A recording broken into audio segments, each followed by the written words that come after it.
En 1981, Arthur Fleck, clown de fête et humoriste de stand-up en devenir, vit avec sa mère Penny à Gotham City. La ville est gangrenée par le crime et le chômage, laissant une partie de la population marginalisée et plongée dans la pauvreté.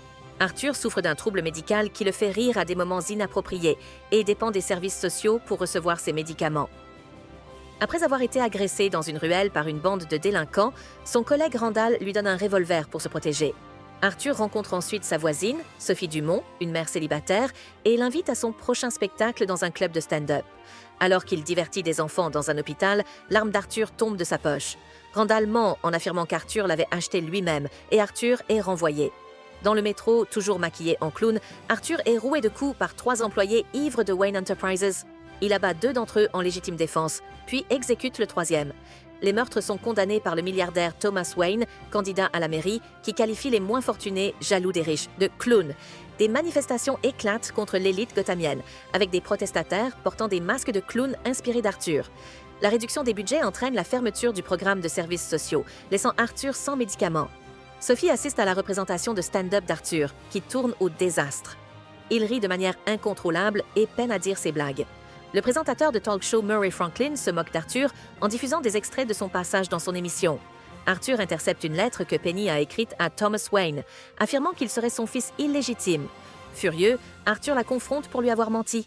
Il se rend ensuite au manoir Wayne, où il rencontre Bruce, le jeune fils de Thomas, mais s'enfuit après une altercation avec le majordome Alfred Pennyworth.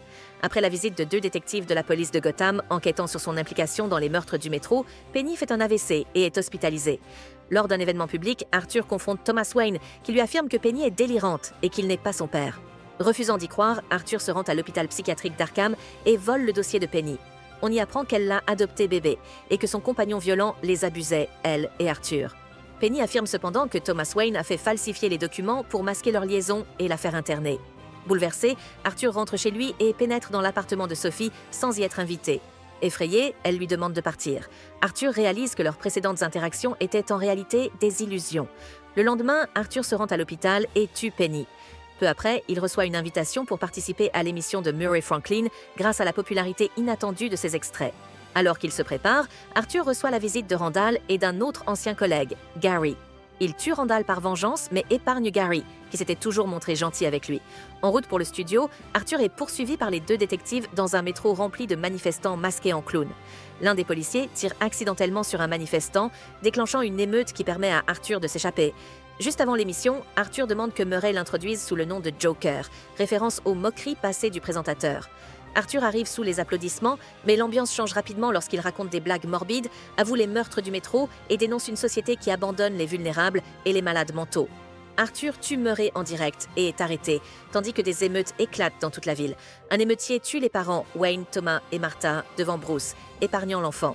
Une ambulance conduite par des émeutiers percute la voiture de police transportant Arthur et le libère. Arthur se lève sous les acclamations de la foule et danse.